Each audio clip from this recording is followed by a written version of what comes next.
Etige, traducción en busca de verdad y libertad. Suscríbanse para no perderse ningún video de mi canal. Les agradezco su ayuda con la divulgación. Únete al gran despertar colectivo que nos permitirá recrear un mundo lleno de amor y abundancia.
Cette vidéo n'est pas un tuto sur la vie autonome, car pour ça, je devrais passer mon temps à filmer ce que je fais et j'en ai pas envie. Je veux seulement dire que l'on peut créer son monde si celui dans lequel on nous oblige à vivre ne nous convient pas.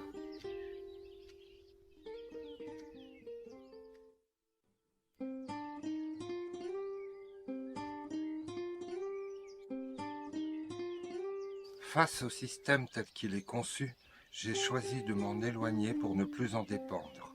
Au milieu de la nature, je crée un monde, celui qui me convient, car l'autre monde n'était pas pour moi. Parce que devoir sans cesse faire le funambule pour ne pas tomber, pour vivre, respirer, s'alimenter, exister, est un jeu pervers auquel je ne voulais plus participer. Ici, j'ai l'équilibre, je suis un être vivant, libre et souverain. Je ne sais pas si cette façon de vivre est la solution, mais c'est ma solution.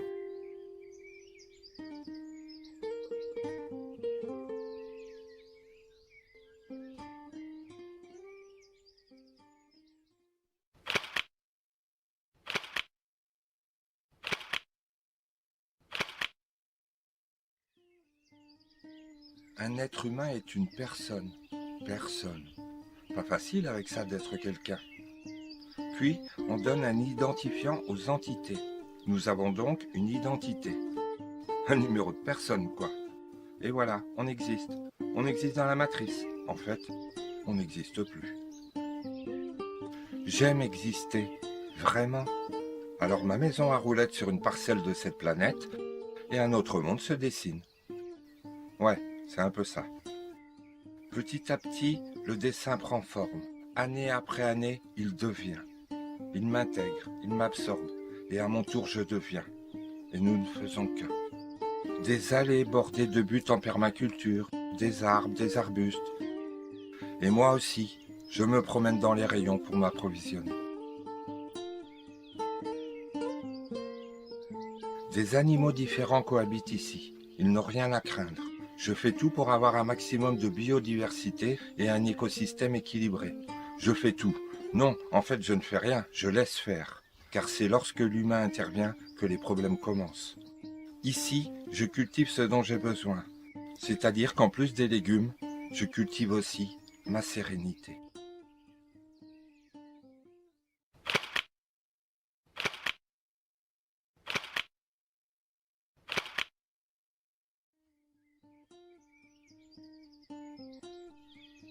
L'étang a été creusé sur une source. Il y a donc toujours de l'eau, même en été. Le trop-plein va dans un fossé qui rejoint ensuite la Rance. Je récupère le charbon qui reste dans le poêle à bois, puis je l'émiette au maximum. Je le lave et ensuite je le fais bouillir dans une eau vinaigrée afin de bien ouvrir tous les pores. Ensuite, je fais des cartouches avec ce charbon actif.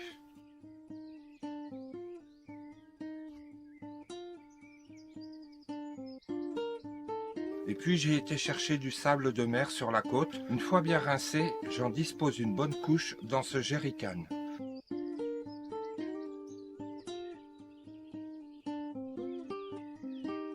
Je dépose la cartouche de charbon sur le sable et voilà déjà un premier filtrage.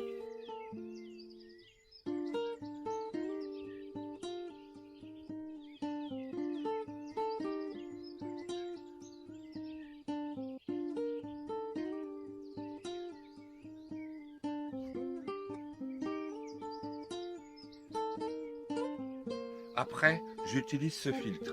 Il est composé d'un dôme en céramique et d'une cartouche filtrante avec des couches de billes d'argile, de sable fin, de charbon actif. Et au fond du récipient, des pierres afin de minéraliser l'eau. On peut mettre l'eau dans un récipient et avec un bâton la faire tourner. Créer un vortex pour la dynamiser. Et surtout, je parle à mon eau. Je lui dis de jolis mots, car l'eau a une mémoire. Et je ne souhaite pas consommer une eau chargée de mauvaises énergies. Pour l'électricité, j'ai installé 2 panneaux photovoltaïques. Pour le chauffage, un poêle à bois. Le taux de CO2 produit par la combustion du bois est égal au taux de CO2 que le bois a absorbé durant sa croissance. Ici, je ne coupe que des branches, jamais d'abattage. Voilà pour l'eau, l'électricité et le chauffage.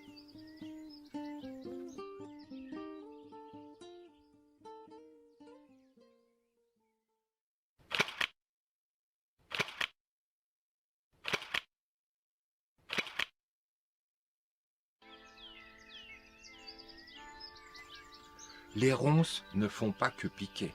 Elles offrent aussi d'agréables fruits en abondance. En plus de consommer les mûres fraîches, j'en fais également sécher pour les ajouter au muesli. Je fais de même avec le cassis.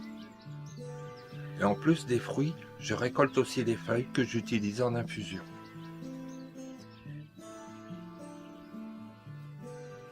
Les fruits de l'aronia sont très intéressants pour leur valeur nutritive. Je pense que cet arbuste a beaucoup d'avenir.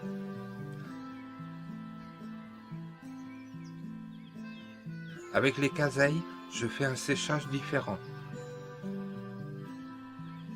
Je les conserve moelleuses et les utilise comme des raisins secs.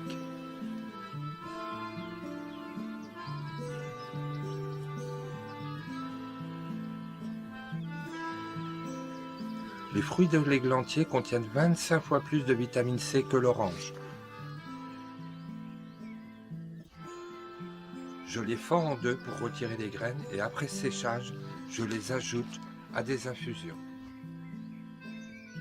Et puis j'en réduis aussi en poudre, que j'ajoute tel un épice à différentes préparations.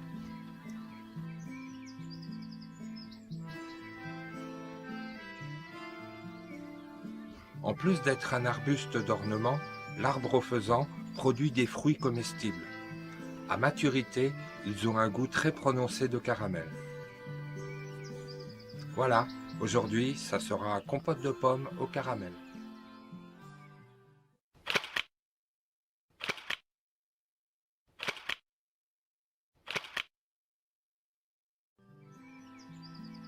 Le tilleul est un arbre que j'apprécie beaucoup. Je récolte les fleurs. Lorsqu'il y en a 3 d'ouvertes, je peux commencer la cueillette. Je ne récolte que ce qui est à ma portée. C'est lors du séchage que le tilleul développe ses arômes ainsi que le sucre. Je stocke ensuite ce dont j'ai besoin pour passer un hiver agréable. Je cueille également les feuilles. Elles contiennent bien plus de protéines que la viande. Après séchage, je les réduis en farine que j'utilise pour ajouter à des potages, mais aussi mélanger à d'autres farines pour confectionner des galettes, des cakes ou du pain.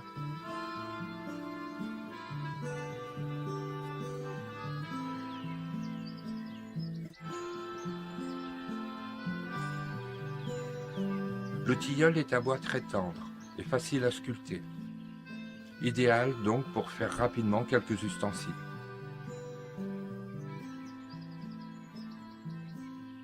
Les 2 tilleuls que j'ai ici se trouvent aux entrées de mon lieu de vie.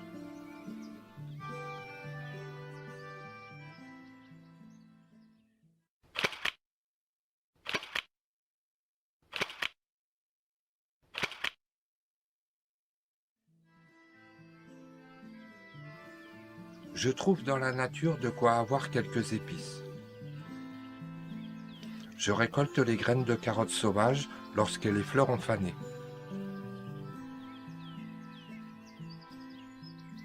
C'est un véritable épice qui a un goût de carotte.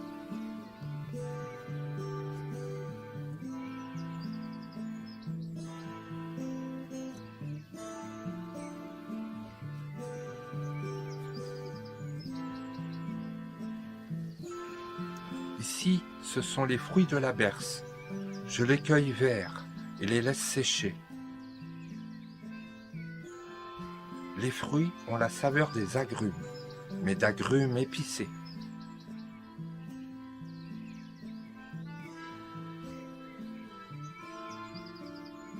À utiliser dans des boissons ou des plats où l'on recherche l'arôme des agrumes.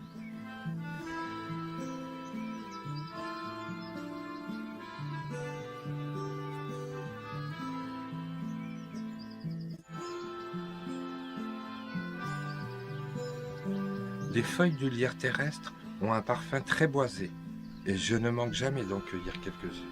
Il y a tellement d'autres saveurs encore dans la nature, à portée de nos mains. Je les utilise parfois seules, mais je fais aussi un mélange pour faire un curry sauvage avec toutes ces cueillettes.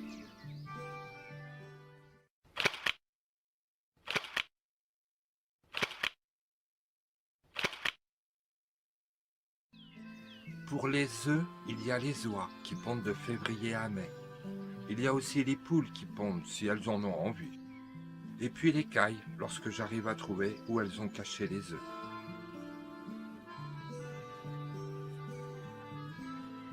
En période d'abondance, je fais des œufs durs. Une fois épluchés, je les conserve dans du vinaigre. Celui-ci date d'il y a 8 mois environ. Ils ont un goût vinaigré, mais pour accompagner une salade, c'est idéal. Je fais aussi des œufs séchés, très connus en Asie. C'est tout simple à faire. Je dépose les jaunes d'œufs sur un nid de sel. Je les recouvre de sel, puis je les oublie quelques jours.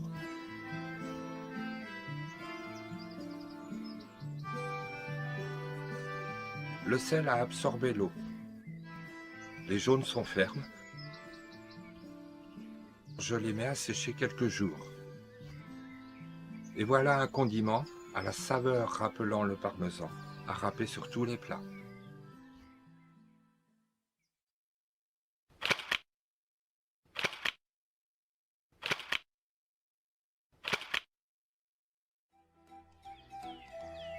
Le poulet des bois. On le nomme ainsi car ce champignon a le goût et la texture du poulet. On peut en faire de fines tranches et des poêlées, faire des escalopes panées ou des nuggets vegan. Là, je l'ai coupé en dés et fait sécher pour l'utiliser plus tard. J'aurai juste à le réhydrater. On trouve le polypore soufré en été, un champignon avant la saison.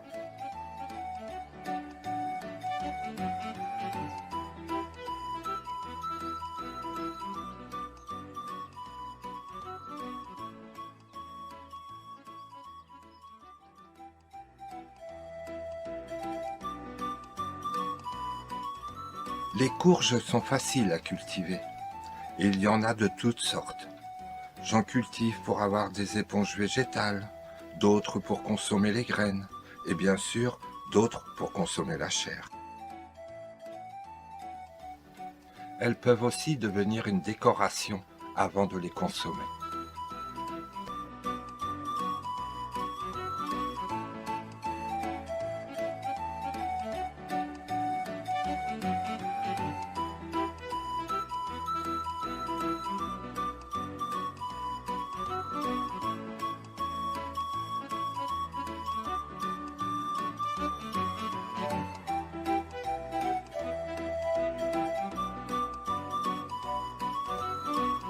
Les courges se conservent assez longtemps une fois cueillies, certaines plusieurs années.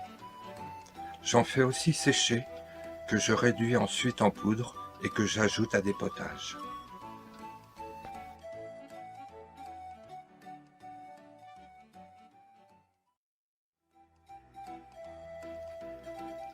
Un petit tour vers la consoude.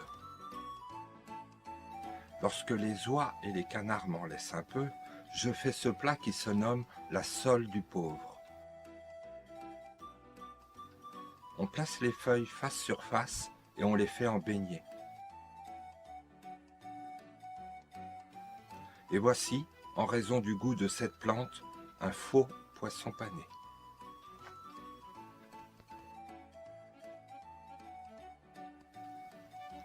Je cultive beaucoup de légumes racines et je les conserve par lactofermentation. Carottes, navets, radis noirs comme ici et bien entendu le chou. Il suffit de râper les légumes et y ajouter du sel. Ensuite, je remplis ces pots. Une méthode simple pour conserver des légumes et d'en multiplier les vitamines.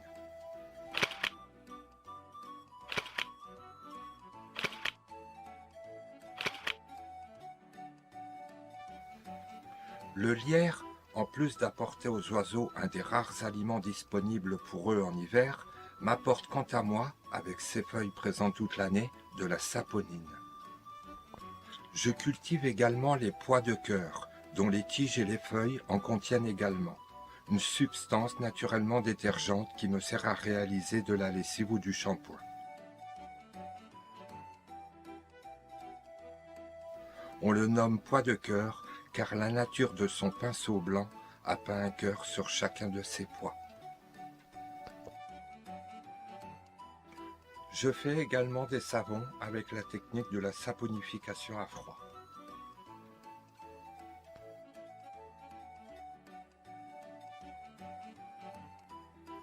Avec l'argile verte, je fais du dentifrice.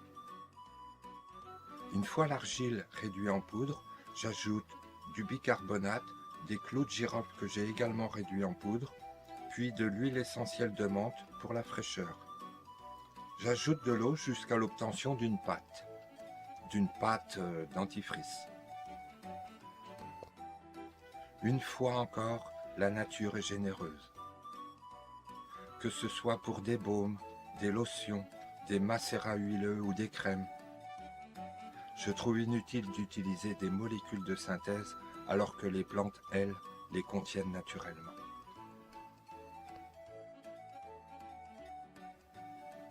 Parfois, je trouve sur certains arbres de la résine. Sur ce prunier, j'en détache un peu et je la laisse sécher. Si j'attends quelques milliers d'années, j'aurai de l'ambre. Mais en attendant ce jour, je stocke cette résine séchée et lorsque j'ai besoin de colle, j'en dissous dans de l'eau.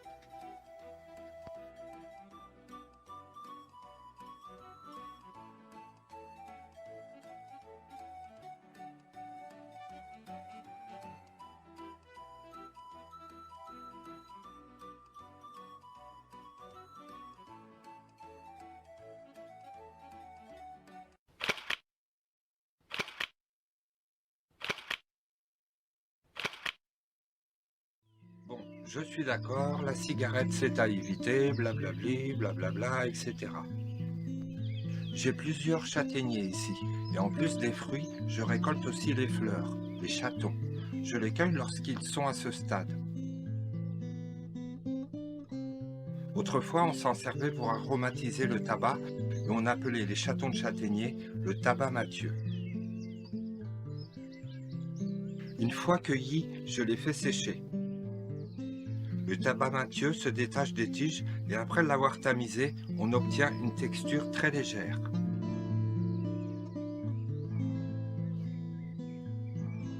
Puis je vais récolter des feuilles de noisetier. Je les fais sécher elles aussi et au bout de quelques jours, je peux les émietter. Dernière étape, J'ajoute le tabac Mathieu aux feuilles de noisetier. En très peu de temps passé, j'ai une quantité suffisante pour une année.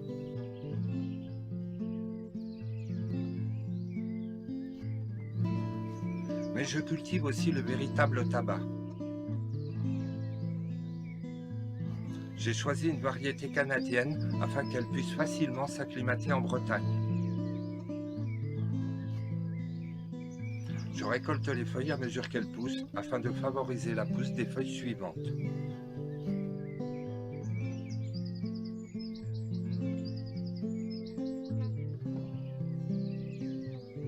J'en fais sécher au soleil et j'obtiens ainsi un tabac blond. Mais celui que je préfère, c'est le brun. Donc je fais fermenter les feuilles pour les brunir. Je fais des petites quantités à la fois, en fonction des cueillettes. Je dispose les feuilles à plat sur un morceau d'ardoise et je place une deuxième ardoise sur le dessus. Et je laisse le tout au soleil quelques jours. Les feuilles ont bruni. Je les refais sécher rapidement, puis je les hache en petits morceaux. Aucune substance ajoutée dans ce tabac, aucun pesticide utilisé pour le cultiver, même si la cigarette c'est à éviter, blablabli, blablabla, etc.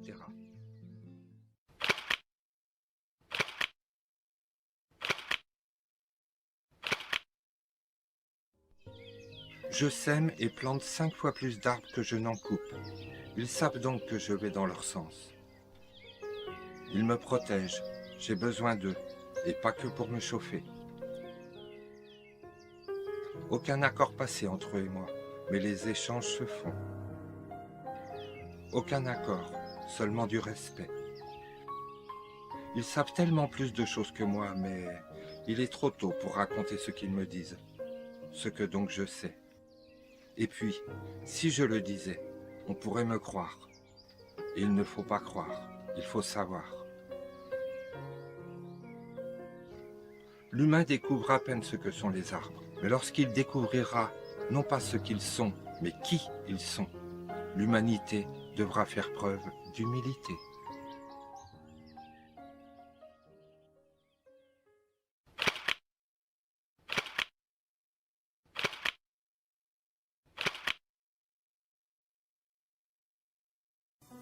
Un sachet de graines de tomates coûte 4 €. Le sachet contient 15 graines, ce qui fait 25 centimes la graine. Alors je ne jette jamais les pépins de tomates que je cultive. Mais surtout, avec une graine, j'aurai un pied qui donnera environ 20 tomates. En plus de manger les tomates, j'aurai 25 pépins par tomate, soit 500 pépins à semer l'année suivante. Tout ça avec un seul pépin. Si je devais acheter 500 pépins, il me faudrait 125 €. On est 8 milliards d'humains sur Terre, et tout le monde ne mange pas à sa faim. Pourtant, on pourrait être 20 milliards et que tout se passe bien. On pourrait me dire que je suis un doux rêveur, un utopiste, surtout me répondre « Oh oui, mais bon, ce n'est pas aussi simple que ça ». Toutes les complications ont été volontairement créées pour en enrichir certains. Les pistes brouillées, les informations modifiées, afin de pouvoir dire un jour « Oh oui, mais bon, ce n'est pas aussi simple que ça ». Alors que si, c'est aussi simple que ça. On croit que tout est compliqué parce qu'on nous dit que ça l'est, mais il ne faut pas croire, il faut savoir. Je suis simple, et oui, je récolte les pépins de tomates, car je prends le temps qu'il faut pour conserver ce qui est précieux. Car chaque graine récoltée m'approche un peu plus de la vérité, et chaque graine semée m'approche un peu plus de la liberté.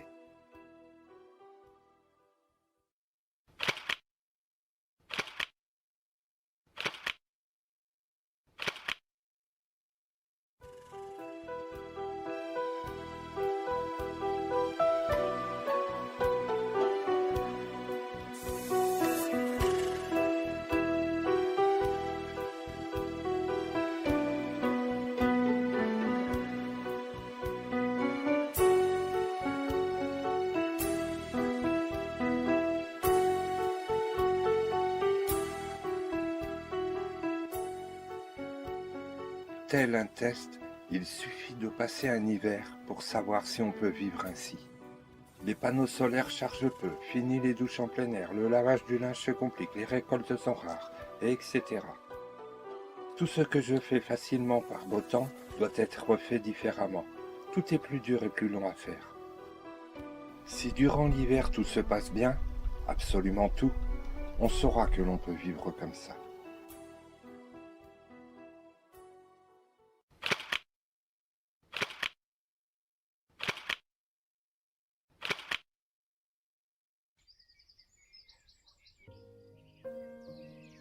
Ici, je suis plus proche des vérités. J'en aperçois certaines, j'en touche quelques-unes. La vraie lumière est précieuse, essentielle. La voir et ne plus l'imaginer. Savoir et ne plus croire. Être conscient.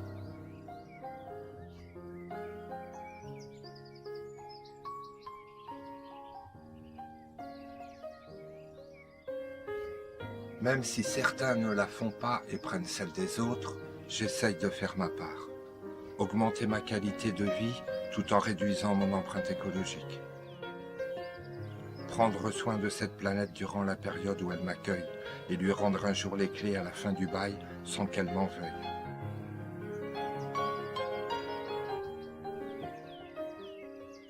Il m'est impossible de montrer dans cette vidéo tout ce que je fais au quotidien. Car dans ce cas, faire des vidéos serait mon quotidien. Mais chacun peut venir ici. Le temps n'existant pas, on peut donc en passer ensemble à échanger.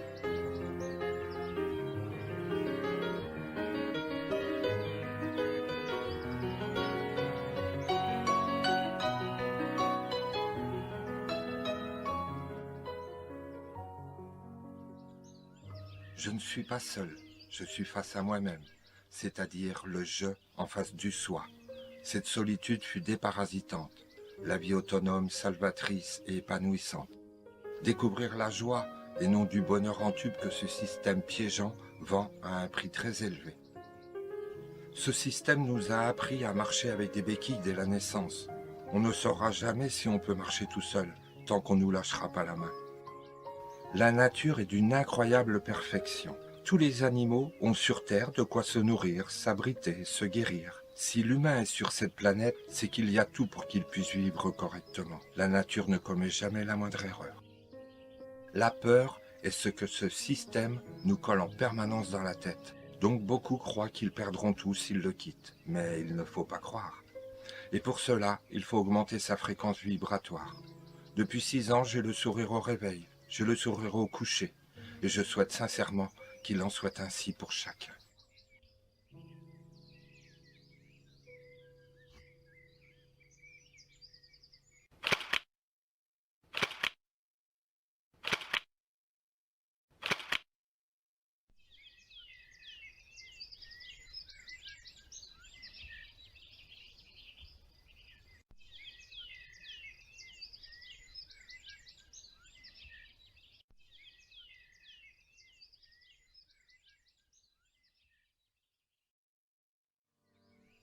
On peut râler sur les problèmes que ce système nous crée sans reconnaître que nous sommes les acteurs de ces problèmes. À la question « Qui veut que ça change ?», tout le monde lève la main. À la question « Qui veut changer ?», beaucoup baissent la main. On peut expliquer que les autres ne sont pas mieux et que ces autres devraient donner l'exemple déjà et qu'on verra ensuite. On peut quitter ce système par dégoût de son fonctionnement aliénant, on peut le quitter pour retrouver sa souveraineté, on peut le quitter pour augmenter sa qualité de vie, on peut le quitter pour retrouver la liberté. On peut le quitter facilement. Dans ce système, on peut tout avoir. Pourtant, tout le monde n'a pas tout. Certains n'ont même rien. 50% de la nourriture produite par ce système, alors qu'elle est consommable, est détruite. Je croyais que si un seul n'avait rien, les 8 milliards autres s'arrêteraient net en disant « Stop, un des nôtres a besoin ». Mais non. Je prends soin de ce lieu. Il prend soin de moi. Je médite, je contemple, en musique et dans la gratitude. Il y a ce que je crois, beaucoup. Il y a ce que je sais, un peu. Et mon but est d'inverser cela. Mais souvent, être ici-bas ne suffit pas. Alors je vais dans l'astral. Et parfois, aller dans l'astral ne suffit plus. Alors je vais au-dessus. Mais en bas, je crée un petit monde. Tel un univers parallèle, mais dans cette réalité. Pas à pas, j'œuvre sur mon terrain, même si je sais que ma conscience en crée beaucoup plus que mes mains.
No olviden darle like al vídeo y dejar un comentario.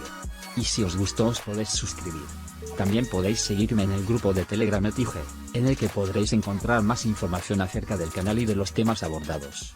Muchas gracias por todo, sigamos elevándonos en conciencia.